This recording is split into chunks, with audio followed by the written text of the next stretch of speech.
ഇതാണ് നമ്മുടെ smile machine. ഇതിലൂടെയാണ് നമ്മുടെ ലേസർ പോകുന്നത്. പേഷ്യന്റ് ഇവിടെയാണ് കിടക്കുന്നത്. ലേസർ ആകെ 30 seconds കൊണ്ട് ലേസർ കഴിയും.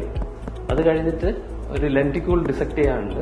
ലെന്റിക്യൂൾ ഡിസെക്ട് ചെയ്ത് കഴിഞ്ഞാൽ ഈ പ്രൊസീജിയർ കഴിയും. ഈ സ്മൈലിന് 2 പ്രൊസീജിയറാണ്. ആദ്യം ലെന്റിക്യൂള് കട്ട് ചെയ്യുന്നതാണ്. ലേസർ കൊണ്ട് ലെന്റിക്യൂൾ കട്ട് ചെയ്യും.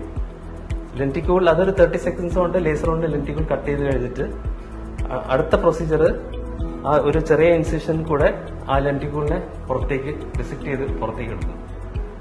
അപ്പൊ അതോടെ ആ പ്രൊസീജിയർ കഴിയും. ഇമ്മീഡിയറ്റ് തന്നെ നല്ല റിസൾട്ട് ആയിരിക്കും. നെക്സ്റ്റ് ഡേ തന്നെ പേഷ്യന്റ് അവരുടെ ജോലിക്കെല്ലാം പോകാം. പിന്നെ നേരത്തെ ചെയ്യുന്ന PRK പ്രൊസീജിയർ എല്ലാം അതിന്റെ ഹീലിംഗ് പ്രോസസ്സ് ഒരു 1 to 2 weeks എടുക്കും. അപ്പോൾ ഫസ്റ്റ് 1 week എല്ലാം പെയിൻ ഉണ്ടാവും. അതിന് ബാൻഡേജ്, കോൺടാക്ട് ലെൻസ് എല്ലാം വെക്കണം. ഇപ്പൊ ഇതിന് അതിന്റെ ആവശ്യമൊന്നുമില്ല.